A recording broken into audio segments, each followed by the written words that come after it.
Hey guys, it's time to do a full review of the new Samsung Galaxy S8. I'm probably the most excited Galaxy S8 guy on YouTube because I've been talking about this phone for so long and it's finally here. And in this video, I'm going to be doing a full review of this phone, talking about everything you need to know about the Galaxy S8. Should you buy it? Should you upgrade from the S7 Edge or S7 or not? Or should you go for another phone? We're going to talk about everything. And for those of you who are wondering about the unboxing video, that will come later this month once the pre-order / retail official versions come to the market. So yeah, let's get right into the Galaxy S8. And this is actually the orchid gray color, so it looks super stunning and it kind of has this purple look to it in some lighting conditions. Okay, so the main question that I'm getting from you guys all day long is that, is it worth upgrading from the Galaxy S7 to the S8 or from the Galaxy S7 Edge to the S8 or to the S8 Plus? So the answer to that question is yes, it is worth upgrading from the Galaxy S7 Edge, the S7 family, or if you have any other Galaxy S6 or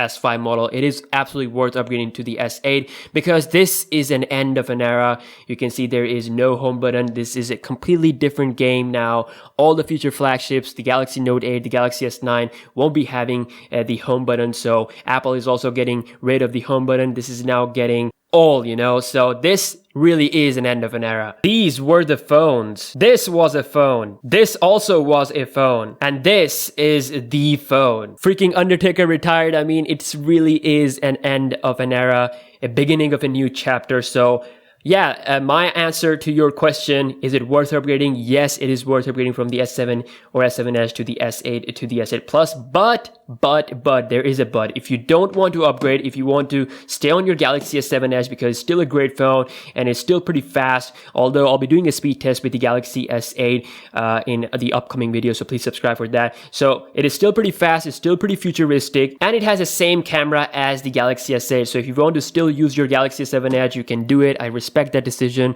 and then you can later upgrade to something like Galaxy Note 8. So yeah, with that question being answered, let's get right into the full review. So starting off with the build quality of this phone, so it is looking very similar to the last year's Galaxy S7 Edge. Of course, from the back, it does have this new edition of the Fingerprint Scanner, which is basically an immediate risky decision from Samsung because we heard that it will have the Fingerprint Scanner in the front of the display at the start, but they couldn't do it in time. So now it is on the back, and it is a bit of a weird position, to be honest, because when I'm holding the phone with my right hand, I can easily, unlock my phone like this, but when I'm using it with my left hand, most of the time my finger is on here, and then I just move my finger like this, and most of the time I have my finger sliding through the camera as well, which makes it a bit more fingerprinty. So that can actually affect your pictures if you're capturing photos from the main sensor. So yeah, that's what something I've noticed, a bit of a flaw with the Galaxy S8 design. And again, this is something that I will get used to after using it for some time. And in comparison to a 5.5-inch iPhone 7 Plus, you can see it looks and it feels a lot smaller. Like, it really is a really handy phone. And like I said, that the Galaxy S8 would be a perfect choice for most of the people because it is having a big display while being incredibly handy. So if you take a look at the bottom of the phone, we got the USB Type-C 3.5mm headphone jack and the speaker.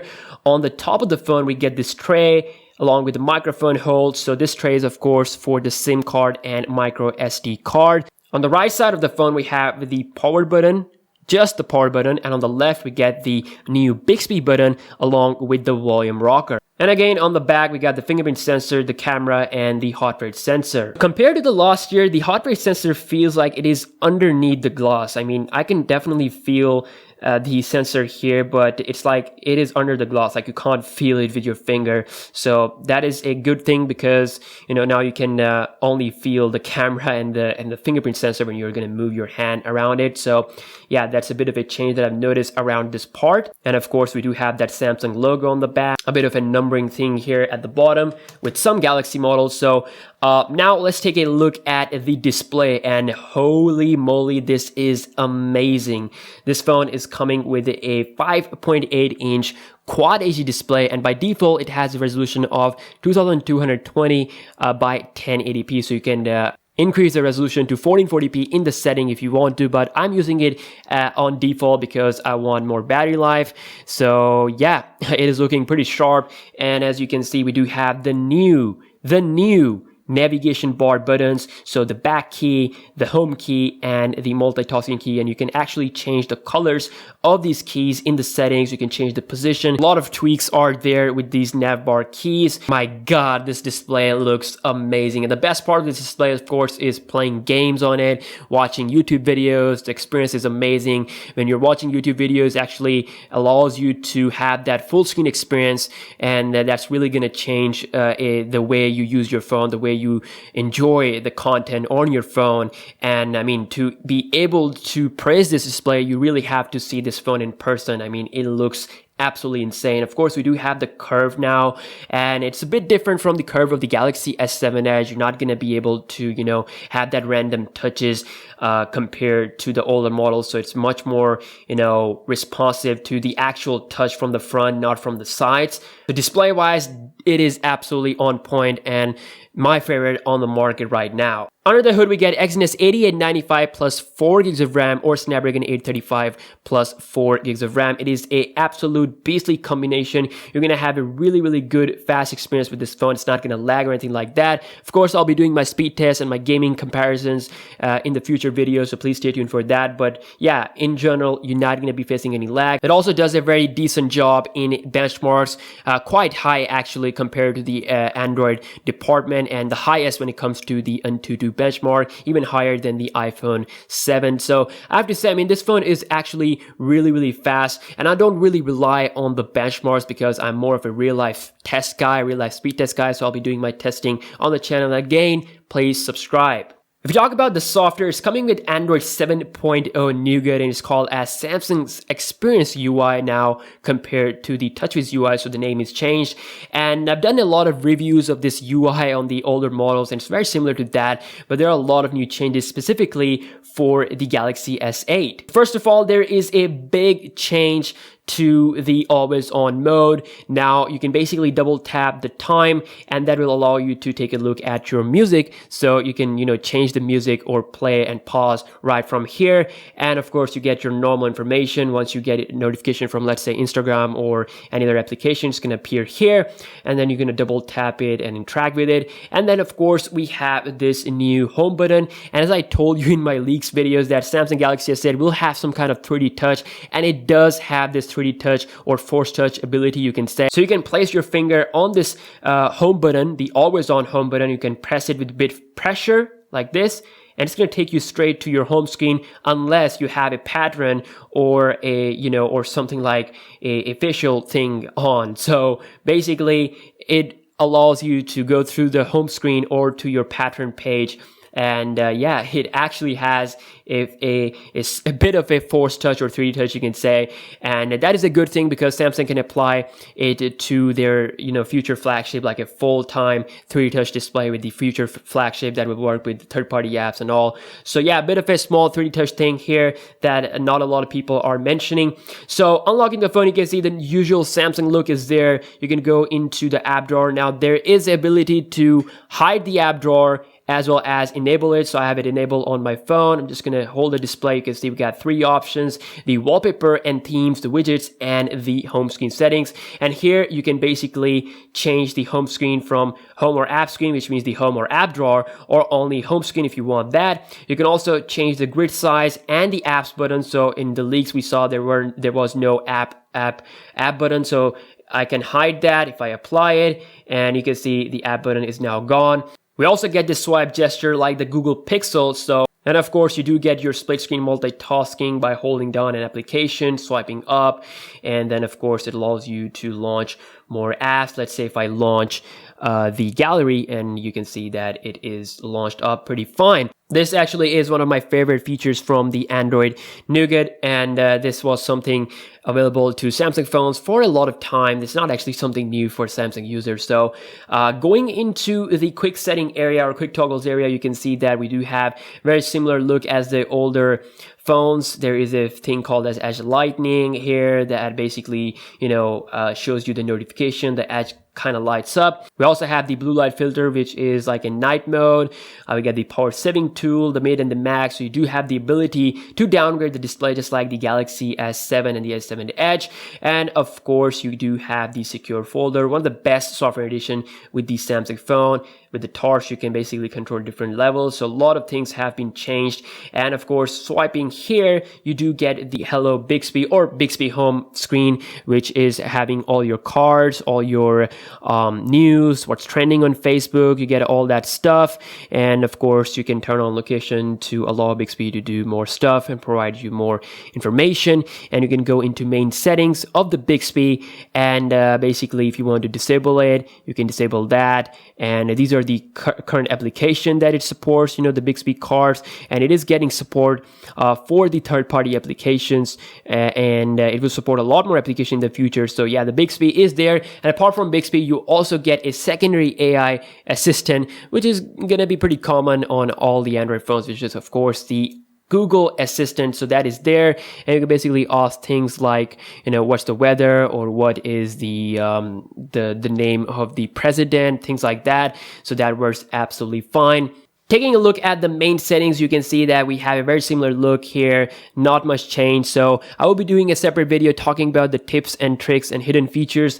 But right now, just to give you guys a quick look here, so we do have a device maintenance tab, one-stop shop for your phone to manage its data, clear up useless files. We also have an advanced feature tab, which is the place where you see all your special features like smart stay, one-handed mode, finger sensor gestures. We got quick launch camera, which is of course now can be done by double pressing the home button, the power button, so the home button is actually gone. So that is there. And of course we get options like multi-window, palm swipe to capture the screenshot, lots of things. And of course my favorite video enhancer, which basically takes the full potential of this beautiful Quad HD display when you are, you know, using the media and you're watching YouTube videos, things like that. So overall, the Galaxy S8's UI is actually my favorite. Even before the S8, the S7's UI was my favorite. I like what Samsung is doing with their UI, providing us things like, you know, the theme engine and all that stuff, and a bit more like the stock Android. So we get the touch of all the stuff. The Galaxy S8 is a pretty security packed phone. So we have the fingerprint scanner and the facial recognition scanner and the iris scanner. So basically you can set them all up at the same time and you know, make your phone ultra secure. So if I go into lock screen security, you can see we have the screen, face recognition, fingerprint scanner, and the iris scanner. So fingerprint scanner actually works pretty fast. Let me just quickly show you guys the speed here, so you can see. And same thing with the facial recognition sensor. It is absolutely fast, like Samsung says. And I've actually tried to bypass it by using a method, you know, by capturing that photo on a different phone, and it didn't work. And I've seen a video where it did work, but with my Galaxy S8, it didn't work. So for me, it's actually pretty secure.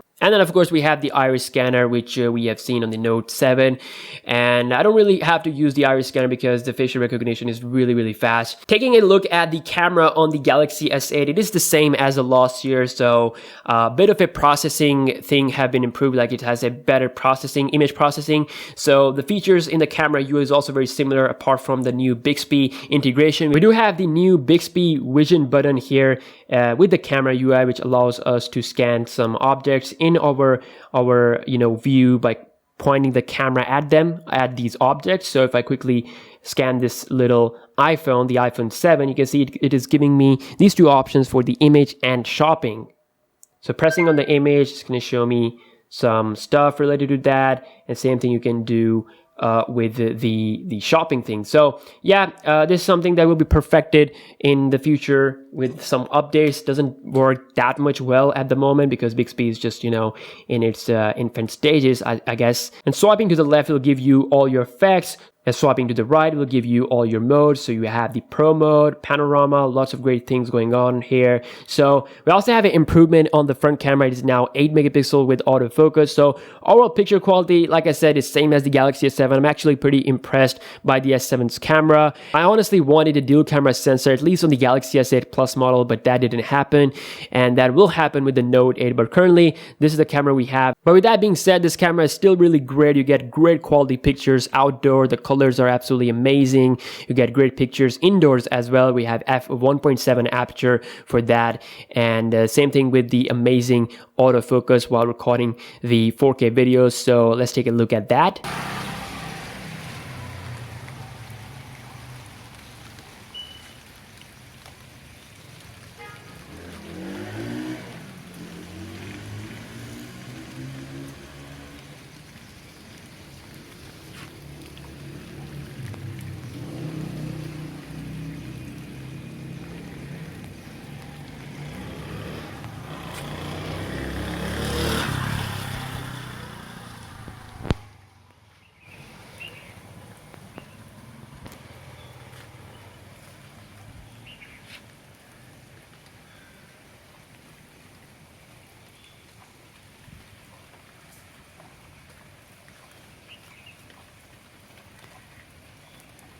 So lastly, if we talk about the battery life on the Galaxy S8, so it's coming with a 3000 milliamp hours of battery, and the S8 Plus comes with a 3500 milliamp hour battery. So for me, it has been really stable. Like, I haven't seen any major drop in the battery percentage, even with the full brightness and Wi-Fi all the time.